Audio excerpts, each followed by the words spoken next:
And with us, Bill O'Reilly in the Weekdays at Bernie segment tonight. Two very hot topics. First of all, is a new study by the Media Research Center, a conservative group, that says there's a huge disparity in the mainstream media using the words conservative and liberal as descriptions.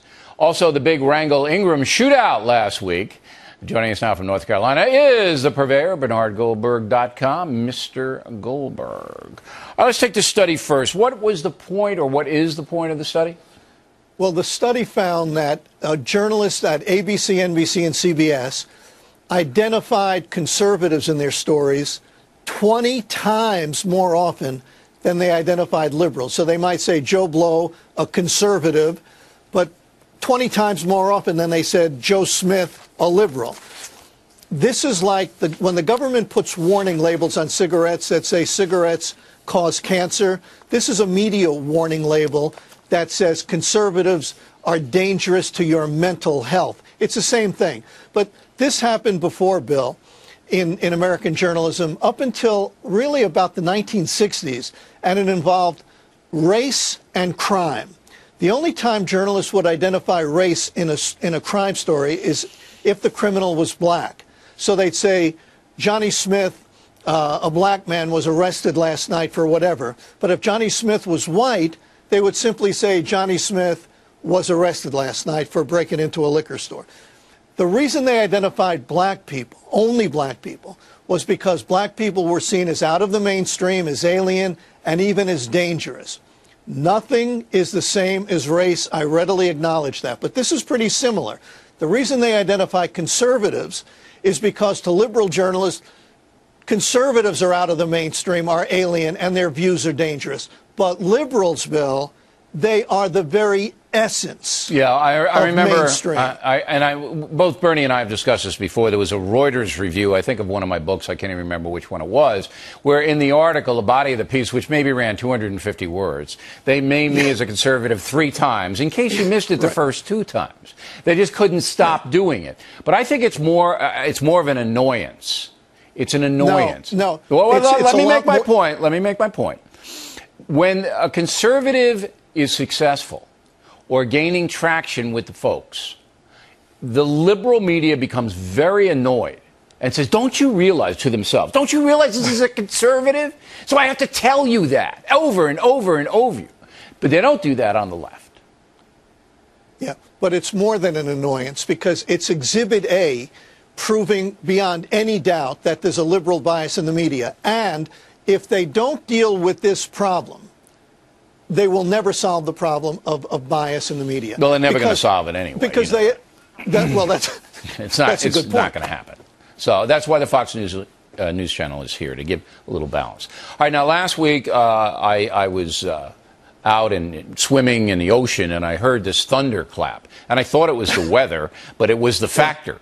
Okay, and people were like texting me, and you got to watch your own show, you idiot, where are you? And I said, I'm underwater, but I will watch the 11. And then there's Wrangle and Laura Ingram. Roll the tape.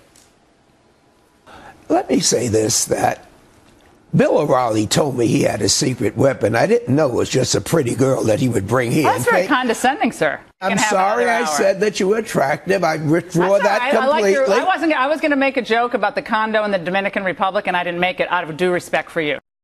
All right, so I got a lot of ink, and what do you think? Well, if the implicit question is, did Charlie Wrangle cross the line, I want to be very clear on this. A big, fat, emphatic no. When did we become such sissies that something like this becomes a big deal? It's clearly a generational thing. A younger guy wouldn't have said it. And let me say something else, Bill. No spin. Let me say something else here. Laura is lucky that that's all he said about her, because there ought to be a rule on these shows.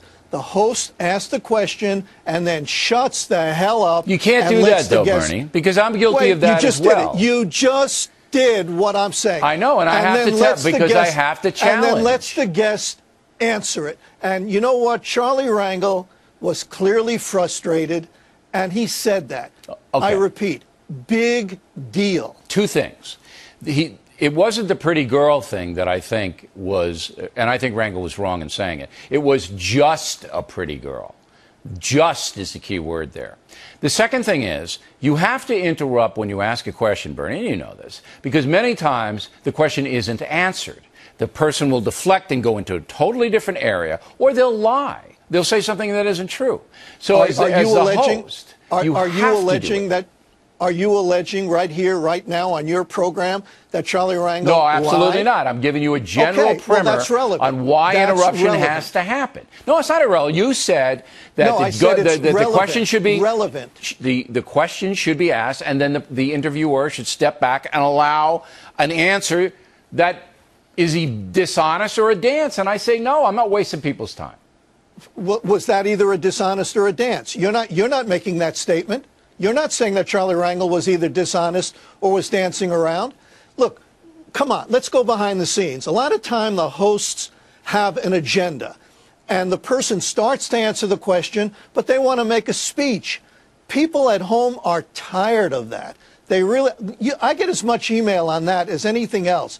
They say, come on, let the guest answer a question. Now, you're right. What if the guest is making a speech? If the guest is dishonest, you should interrupt. That's right. If the guest is dancing around, you should interrupt. You have to. So look, I'm not gonna take. Look, number one, I like Rangel. He's a stand-up guy. I think he did some bad things with his taxes. He paid a price for it. But he's a stand-up guy. On this one. And I like Laura because I think Laura is feisty, and Laura doesn't want any BS on the program, and then she's in charge when she's here. But I think it was the just a pretty girl line. Just a pretty girl. That's, that was like saying, well, look, Bernie, the only reason you're an analyst for the factor is that you're just a pretty face, Bernie. Come on, that's it. You have nothing upstairs. But that's true. You said that was true. Both statements are true. Nothing I'm just upstairs? a pretty face and I have nothing upstairs. I admit that. Bernie Goldberg, breaking news tonight.